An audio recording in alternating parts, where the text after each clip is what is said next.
So, to finalize our final LivegenMon conference entitled Forest Science for Future Forests, Forest Genetic Monitoring and Biodiversity in Changing Environments, we have now prepared a few press releases or statements for the press. From the LivegenMon point of view, we would need to stress that biodiversity and its component, genetic diversity, are crucial for the adaptability of future forests to the environmental and climate changes. The genetic diversity of forest tree populations increases their adaptability potential to changes in the environment, making forests more resilient to all the future changes. The LivegenMon project started in 2014 with the aim of creating, testing, and implementing a system for forest genetic monitoring. It was coordinated by the Slovenian Forestry Institute, contributed by Slovenia Forest Service and the Center for Non-Governmental Organizations from Slovenia, as well as from two partners from Greece, Aristoteles University and the decentralized unit of the Greek Ministry for Forestry from Thessaloniki, and by the Institution for Forest Genetics from Bavaria in Germany. So the LivegenMon project area ranges from Bavaria to Thessaloniki. The project team explored the genetic diversity of forest tree populations on 6 forest genetic monitoring plots, 2 per country, 1 for beech, 1 for silver fir Abies borisii complex. The aim of the project was the development and implementation of the system for forest genetic monitoring. This system is able to serve foresters and governments in the future as an early warning system, notifying us about the potential vulnerabilities of forests before they can be seen by the naked human eye. It can be applied at several levels, taking into account the needs, resources, and context of the implementing institution or forest owner. The system and also other outputs of the LivegenMon project will be made available to the public by the Manual for Forest Genetic Monitoring and Guidelines for Forest Genetic Monitoring, which will be released in the next few months. Throughout the project, we have learned about the importance of forest genetic diversity for future forests. And while the project's aim in 2014 were still fairly abstract to most project stakeholders, or even to foresters, this view is very different today. Climate change effects in forests call for active measures and solutions, and the implementation of forest genetic monitoring system seems more viable each day. Most importantly, it has already been tested in the Slovenian forest management practices. In addition to the main project results, a great deal of work has been done also in the form of communication and dissemination of project topics and results. The project topics have been presented all over the world, and especially in Europe, to the experts and by the experts, scientists, the members of the Academies of Sciences, professionals, policymakers, but we also aimed and reached children, teachers, and the general public. Several handbooks, children books, films, and manuals have been produced within the framework of the LivegenMon project, and they have done their role in spreading the awareness about the importance of forest genetic diversity and forest genetic monitoring. And with this, I forward the microphone to the next speaker. Okay. Hello, everyone. I would like to present the importance of science to the practice, as I come from the Slovenia Forest Service, which is a management authority for Slovenia forests. and provide a public forest service for all forests. So climate change affects forest ecosystems sufficiently, and these effects could be seen in changing growth and site conditions, and also in the increasing rate of disturbances. In the last 5 years, few catastrophic events occurs at an alarming rate in Slovenia forest. More than 20 million of cubic meters of wood was damaged and harvested in Slovenia forest. So taking all this into account, it is clear that the forest science and research have a crucial role in adapting forest management to the new conditions.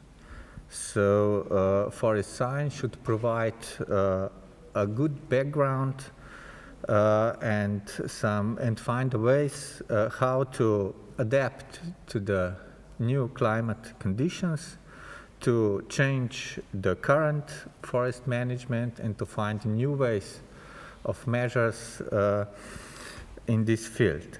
So, but that is not enough. We also need to transfer the knowledge from the science to the practice. And an implementation project such as TiskovkaLivegenmon is a good way to transfer all the findings of the science to the practice, to foresters, and to improve the management of each forest stand. So in Slovenia, which have sufficient forest management planning systems on different levels, this is an important instrument to transfer the knowledge. In the next year, in 2021, Slovenia will prepare regional plans for all Slovenian forests, and all the findings from the TiskovkaLivegenmon project will be somehow integrated in the strategies and in adaptation measures to be more resistant of the climate change. So in my name and also in the name of the institutions, I would here like to thank the project team and also all the researchers who contribute to the project to climate change adaptation of the forests. As a second, I would like to state that the importance of this project in the wood science, or let's say at the second part of the forestry wood product chain.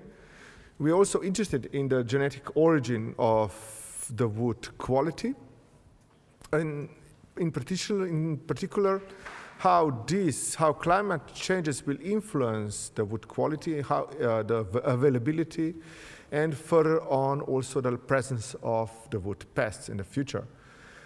This part is particularly important from the perspective of the wooden constructions and wooden objects, as the climate changes might result in the appearance of new pests or more prominent spread of the existing pests that might influence the well-being. We believe that this topic needs to be addressed in the future projects as well. Thank you. Now we go online to Dr. Mauser, Deputy Director of the European Forestry Institute. Are we connected? Yes. Super, thank you. Thank you. So, good morning. Yes, I believe we are.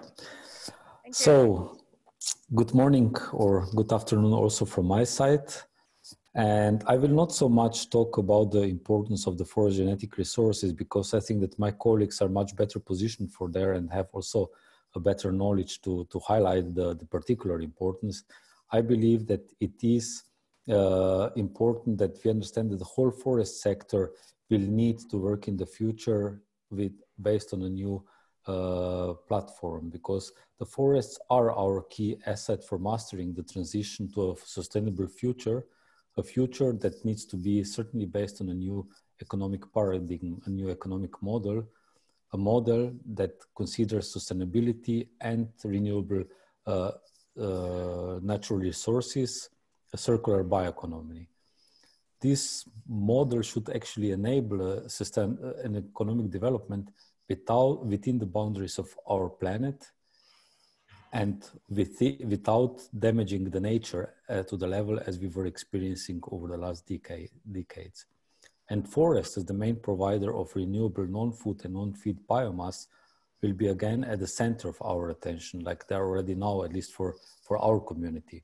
On one hand, they're of course important for the provision of goods and services that the society relies on, but at the same time, they're also key for the conservation of biodiversity at different levels, as it was also already explained by my colleagues.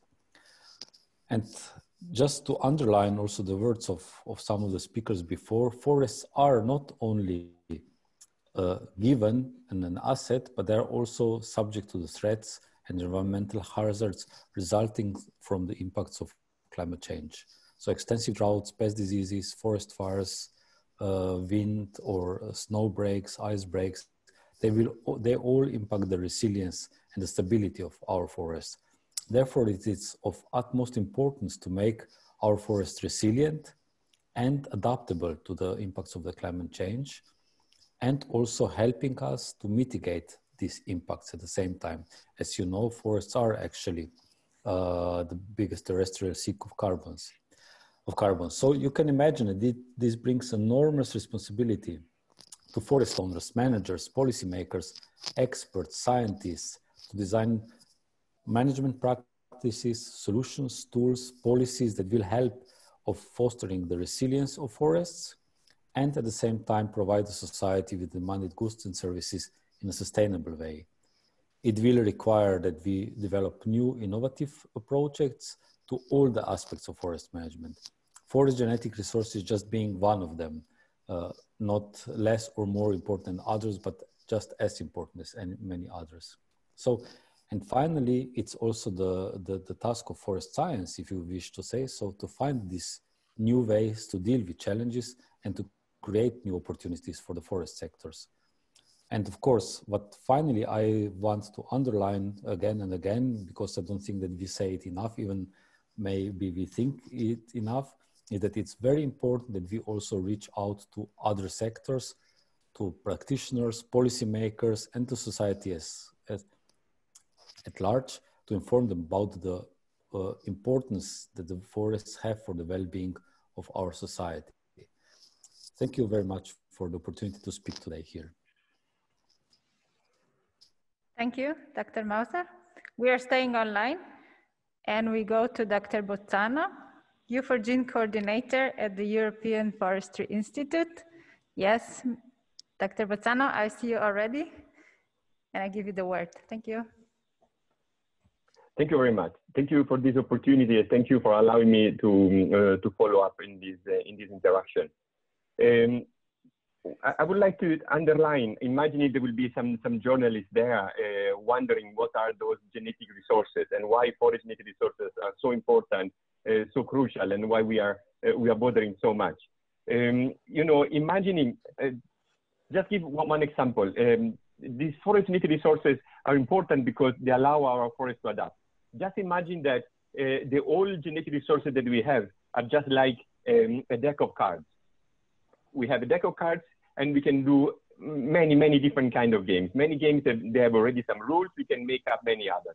But then in the moment that we start losing some of those cards, we throw away some of those cards, the number of games we can do are smaller and smaller. Then it comes out that many games that we knew how we could do, they cannot be done anymore. And then we can still try to use our imagination, but then the possibility will be fewer and fewer. Well, basically, the pool of genetic diversity that we have now is very similar to this. We have a lot of diversity that allow us to do many things.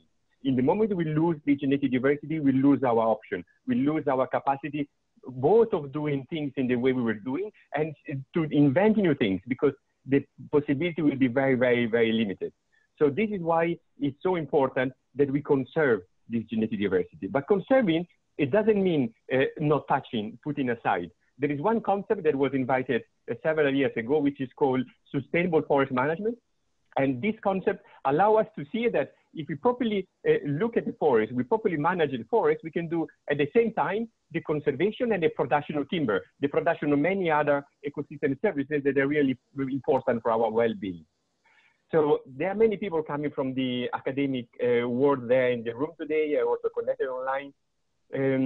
We all have a very strong responsibility in keep forming very capable manager, very capable scientists, and bridging this gap, bridging the link between the practitioner and the science, between the science and the policymakers. As I was trying to explain when I had the possibility of speaking yesterday, really being able to understand what is the need, the ecological need, the physiological need of trees, what science is telling us that the practitioner should be doing, then in the very same moment, we need to speak with the policymakers, because we need to build also, we need to enable a framework, a policy framework, a regulation framework that allows this change to happen. And this is all the what I wanted to say. There are organizations, international and national organizations, that are really at the center of this exchange between science and policy, and science and practice. And this is why this coordination, this communication is really important in making the translation between what we understand and pushing our understanding as much as possible to be able to promote the adaptation, and then on the other side to translate it into practical guidelines and new regulation, new policy. Thank you very much again for this opportunity. I'm very much willing to follow up with any question from the audience. Thank you. Thank you, Dr. Bozzano. Thank you all for these powerful messages about the importance of putting science into practice. Now I give word to Dr. Krieger. She will tell us about the LiveGenmon project. Short. Thank you very much. All the active contributors. Now we would need to ask the audience, and also if there are any journalists, if there are any specific questions. I can already see that also Phil Aravanopoulos has his hand is up. So maybe the first additional contribution is now to Phil. Phil, the floor is yours.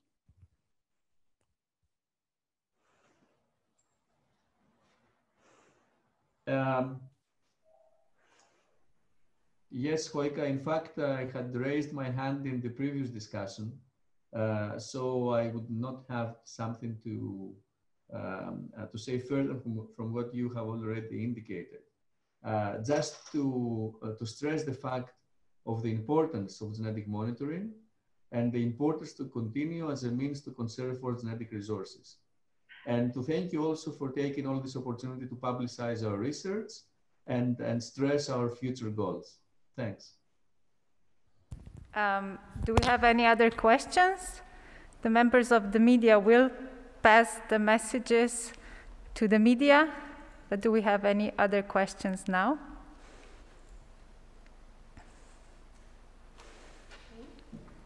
If there are no other immediate questions, we shall provide our statements for the media. And maybe we just close up the press conference for now and continue with the final part of the LiveGenmon conference. Katja? Thank you. So with this, we now conclude the press conference.